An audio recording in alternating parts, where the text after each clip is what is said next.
Assalamualaikum warahmatullahi wabarakatuh. Halo guys, kembali dengan saya Kusatun Hasan Asri dengan NPM 262201067, Prodi Akuntansi, Fakultas Ekonomi dan Bisnis Universitas Muhammadiyah Bengkulu.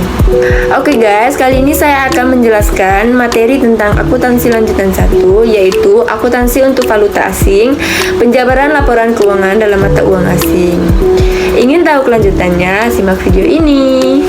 Pertama itu ada laporan keuangan dan mata uang pelaporan, yaitu transaksi dalam mata uang asing dicatat dalam mata uang fungsional entitas sehingga menimbulkan selisih kurs dan selanjutnya disajikan dalam laporan keuangan.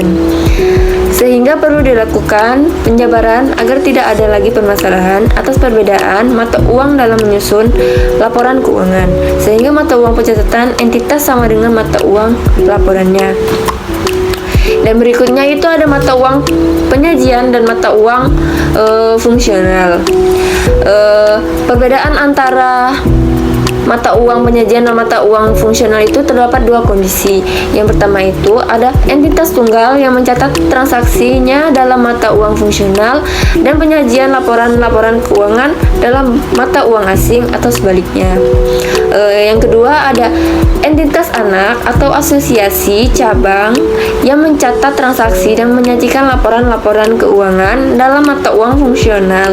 Namun entitas induk atau investor pusat memiliki mata uang fungsional atau penyajian yang berbeda atau sebaliknya. Berikutnya ada metode penjabaran laporan keuangan dalam mata uang asing. Menurut PSAK 10 terdapat dua pendekatan, yaitu yang pertama ada metode translasi atau translation, yaitu metode ini digunakan jika penjabaran laporan keuangan dilakukan dari mata uang fungsional ke mata uang lainnya yang berbeda dengan mata uang fungsional atau mata uang asing. Dan yang kedua itu ada metode pengukuran kembali, yaitu metode ini akan digunakan jika penjabaran laporan keuangan dilakukan dari mata uang asing ke dalam mata uang fungsional. Berikutnya ada metode translasi. Perlakuan akuntansi. Metode ini akan digunakan jika penjabaran laporan keuangan dilakukan dari mata uang fungsional ke mata uang asing. Ketika melakukan penjabaran, kurs yang digunakan tidak sama untuk masing-masing pos sehingga menimbulkan selisih atas laporan keuangan hasil translasi. Dan selisih diakui sebagai penghasilan komprehensif lain di laporan keuangan hasil penjabaran. Berikutnya ada kertas kerja. Dalam melakukan penjabaran laporan keuangan dalam mata uang asing sebaiknya menggunakan kertas kerja. Kertas kerja terdiri dari pos-pos yang terdiri dari pos-pos laporan posisi keuangan dan laba rugi. Informasi neraca saldo akan dipisah antara saldo normal, debit dan kredit agar dapat dihitung selisih pengukuran kembali yang dihasilkan. Dan berikutnya ada penyajian dan pengungkapan. Yang pertama itu penyajian laporan keuangan. Atas penjabaran laporan keuangan pada dasarnya sama dengan penyajian laporan keuangan pada umumnya. Perbedaannya hanya pada pos penghasilan komprehensif lain yang dihasilkan dari transaksi. Penghasilan komprehensif lain tersebut akan disajikan sebagai komponen ekuitas seperti halnya penghasilan komprehensif lainnya. Yang kedua itu ada pengungkapan yang diperlukan mencakup yang pertama itu ada kebijakan akuntansi atas penjabaran laporan keuangan dalam mata uang asing. Dan yang B itu selisih nilai tukar neto diakui dalam penghasilan komprehensif lain dan diakumulasikan dalam komponen ekuitas terpisah, dan juga harus mengungkapkan rekonsiliasi dari selisih nilai tukar tersebut pada awal dan akhir periode.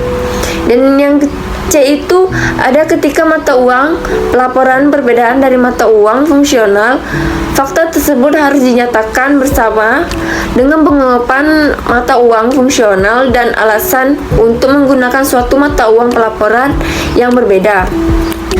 Dan berikutnya itu ada metode pengukuran kembali, perlakuan akuntansi.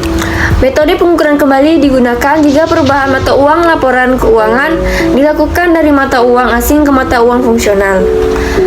Kurs yang digunakan tidak sama untuk masing-masing pos sehingga menimbulkan selisih atas laporan keuangan hasil pengukuran kembali. Selisih diakui sebagai keuntungan atau kerugian di laporan laba rugi hasil pengukuran kembali. Dan yang berikutnya itu ada kertas kerja. Dalam melakukan penjabaran laporan keuangan dalam mata uang asing, sebaiknya menggunakan kertas kerja. Kertas kerja terdiri dari pos-pos yang terdiri dari pos-pos laporan posisi keuangan dan laba rugi. Informasi neraca saldo dipisah antara saldo normal debit dan kredit agar dapat dihitung selisih pengukuran kembali yang dihasilkan. Dan berikutnya itu ada penyajian dan pengungkapan. Yang pertama itu ada penyajian. Laporan keuangan atas penjabaran laporan keuangan pada dasarnya sama dengan penyajian laporan keuangan pada umumnya. Keuntungan atau kerugian pengukuran kembali dengan metode pengukuran kembali disajikan di laporan laba rugi konsolidasi. Yang kedua itu ada pengungkapan yang diperlukan mencakup yang A itu kebijakan akuntansi atas penjabaran laporan keuangan dalam mata uang asing. Dan yang kedua, yang B itu jumlah dari selisih dari nilai tukar yang diakui dalam laba rugi. Dan berikutnya itu ada isu-isu lain seputar penjabaran laporan keuangan. Ada beberapa dampak perubahan mata uang fungsional. Yang pertama itu perubahan mata uang fungsional dapat berdampak terhadap pencatatan transaksi maupun penjabaran laporan keuangan dalam mata uang asing. Dan yang kedua itu ada perubahan mata uang fungsional dapat berdampak terhadap penjabaran laporan keuangan dalam mata uang asing. Dan yang ketiga itu perubahan mata uang fungsional dapat berdampak terhadap metode penjabaran laporan keuangan dalam mata uang asing. Dan selanjutnya itu ada transaksi antar entitas. Adanya jurnal eliminasi antar entitas induk dan anak yang mengakibatkan entitas memiliki risiko atas keuntungan dan kerugian melalui fluktuasi mata uang.